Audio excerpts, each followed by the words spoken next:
दोस्तों नमस्कार। मेरा सवाल ऐसे लोगों से है जो गीता, कुरान, बाइबिल, गुरु ग्रंथ साहब या जो भी पवित्र ग्रंथ हैं धर्मों के, उनको पढ़कर जो लोग दूसरे धर्म के बारे में नफरत फैलाते हैं या दूसरे धर्म को गलत बताते हैं, या वो चाहते हैं कि दूसरे धर्म के सभी लोगों को अपने धर्म में कन्वर्ट कर दिया जाए। ऐसे बहुत से इतिहास में भी हैं जो कुछ शासक एक धर्म से दूसरे धर्म के लोगों को परिवर्तन करते हैं। मेरा सवाल बिल्कुल साधारण है। मैं उनसे पूछना चाहता हूँ कि यदि आपने गीता पढ़ी है और गीता पढ़कर तुम इतनी नफरत कहाँ से लाते हो कि दूसरे धर्म के लोगों को नीचा दिखाते हो, या दूसरे लोगों को जो दूसरे धर्म को मानते हैं उसको तुम गलत कहते हो कि वो लोग गलत हैं, बस हम लोग सही। यही सवाल मैं उनसे करना चाहता हूँ जो लोग कुरान पढ़कर नफरत फैलाते हैं और वो कहते हैं कि दूसरे धर्म के लोग बुरे हैं और हमारा धर्म सही है। इतनी नफरत आप कुरान जैसे पवित्र ग्रंथ को पढ़कर कैसे ले आते हैं? यही सवाल मेरा लगभग सभी धर्म के लोगों से है जो पवित्र ग्रंथ पढ़कर अपवित्रता फैलाते हैं। आप देख रहे हैं इशारा विज्ञान का। यदि आपके अंदर गीता, कुरान, बाइबिल, गुरु ग्रंथ साहब या कुछ भी जो भी धार्मिक ग्रंथ हैं, उनको पढ़कर आपके अंदर यदि नफरत जागती है या आप नफरत फैलाते हैं या आपके अंदर ऐसी सोच है कि सभी धर्म के लोग मेरे धर्म में आ जाएं, उनका धर्म बेकार है, तो आप सिर्फ पढ़ें, आपने कभी समझा नहीं। यकीन मानिए दोस्तों, यदि आपने उसको समझ लिया होता, पूरी गीता को समझने की जरूरत नहीं, पूरी कुरान को समझने की जरूरत नहीं, पूरी बाइबल को समझने की जरूरत नहीं है। अगर जो आप उसके सिर्फ 2 श्लोक, 2 आयतें, 2 चैप्टर ही समझ लिए होते तो आपके अंदर से सारी नफरत शांत हो जाती। कोई सवाल ही नहीं है कि आपकी नफरत आगे बढ़े। यदि आपके अंदर नफरत भी होती तो वो पूरी नफरत शांत हो जाती, बशर्ते आपने सिर्फ पढ़ा है, उसको रटा है, उसको दोहराया है, उसको समझा नहीं। कुरान को पैगंबर मोहम्मद द्वारा कही गई है। पैगंबर मोहम्मद का संदेश है कि ईश्वर एक है या अल्लाह एक है, उस पर विश्वास करो। अल्लाह जो शब्द है अरबी भाषा का शब्द है जिसका अर्थ हिंदी में ईश्वर होता है। दया और इंसाफ, गरीबों की मदद करना, ईमानदारी से रहना, बुराइयों से दूर रहना, ये पैगंबर मोहम्मद का संदेश है इंसानों के लिए। अब हम बाइबिल की बात करें तो ईसा मसीह, जीसस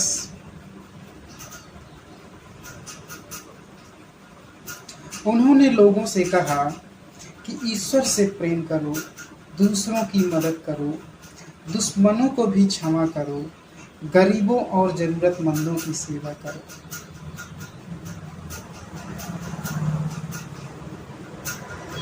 भगवत गीता की बात करें तो भगवान कृष्ण का संदेश है इंसान को सही सोच देना, जीवन की समस्याओं में मार्गदर्शन करना, मानसिक शांति और आत्मविश्वास पैदा करना, अच्छे कर्म और धर्म का महत्व समझना।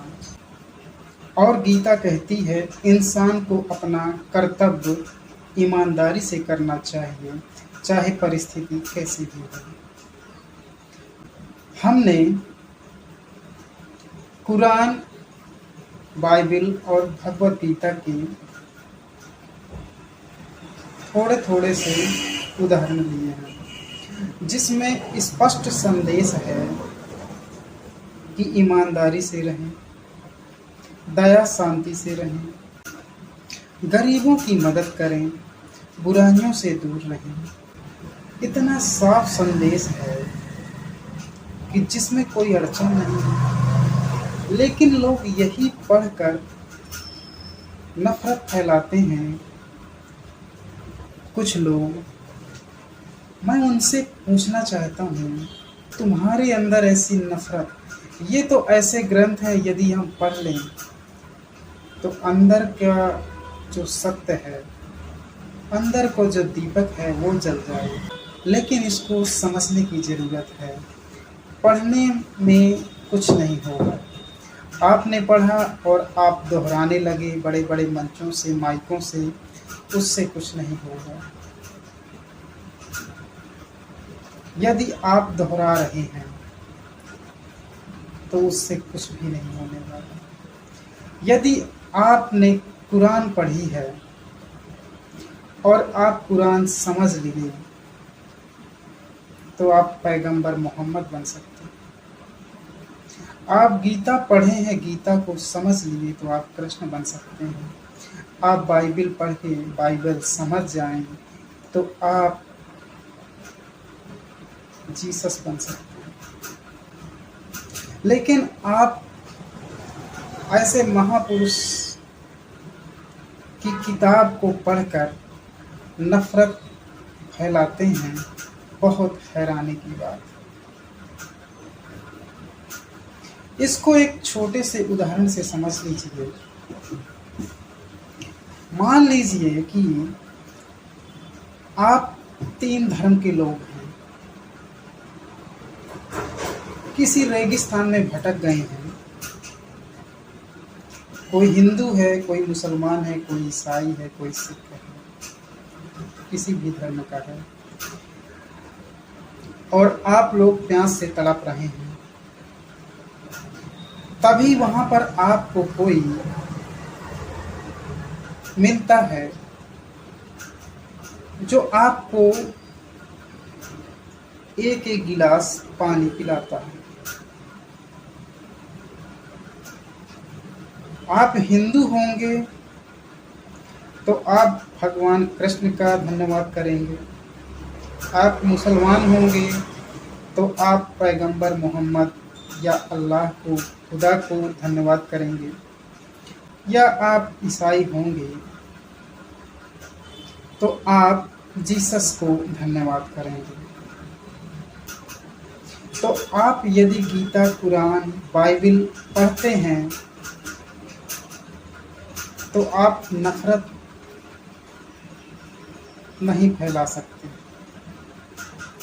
मैं इस बात को कदापि नहीं मान सकता हूं कि कोई ऐसे ग्रंथ को पढ़कर नफरत फैला सकता है, क्योंकि जो पूरे अहंकार को शून्य कर दे, जो इंसान के अहंकार को शून्य कर दे, जो इंसान के अंदर दीपक को जला दे, ऐसे ग्रंथों को पढ़कर कभी नफरत नहीं फैलाया जा सकता। यदि आप नफरत फैलाते हैं तो आपने पढ़ा नहीं है, या आपके अंदर समझने की शक्ति नहीं है, या फिर आप एजेंट हैं या फिर आप गीता, कुरान, बाइबल जैसे ग्रंथों की आड़ में कुछ और कर रहे हैं? क्योंकि कबीर दास जी कहते हैं, कबीरा संगत साधु की ज्यों गंधी की बास, जो कुछ गंधी दे नहीं तो भी वास सुवास। अर्थात कबीर दास जी कहते हैं कि अच्छी संगति का असर इत्र बेचने वालों की दुकान जैसा होता है। भले ही वह आपको इत्र दे ना दे, फिर भी उसकी दुकान की खुशबू आपके साथ आ जाती है। आप यदि गीता, कुरान, बाइबल कुछ भी पढ़ते हैं, पढ़ना चाहिए, और मैं कहता हूँ पढ़ने से ज़्यादा समझना चाहिए। यदि आप किसी चोर उचक्के की कहानी किताबें पढ़ें या संगति करें फिर नफरत फैलाएं, तो मान सकते हैं कि चलिए ठीक है, आपकी संगति ऐसी है, तो जैसी संगति होगी वैसी रंगति होगी। लेकिन आप गीता, कुरान जैसे पवित्र ग्रंथों को पढ़कर आप लोग नफरत फैलाते हैं। इतनी हैरानी की बात है, आपके मुंह से तो ऐसी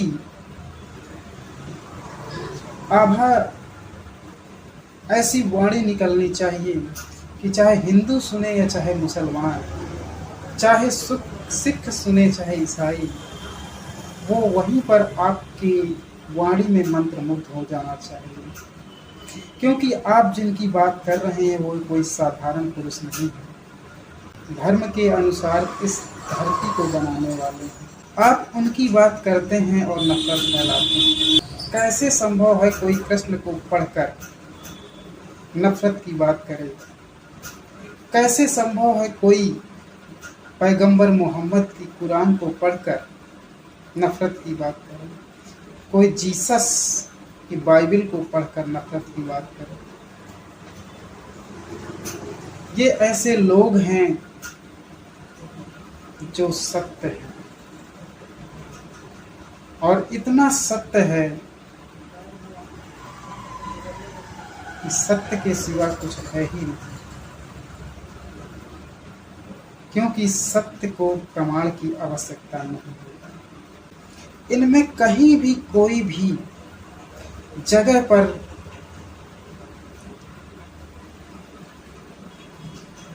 ऐसी कोई बात नहीं कही जा सकती जिससे किसी को भी किसी प्रकार का, इंसान तो छोड़िए, जीव जंतु पशु चराचर जो भी इस पृथ्वी पर मौजूद हैं, उनको तक सताया नहीं जा सकता इनको पढ़कर।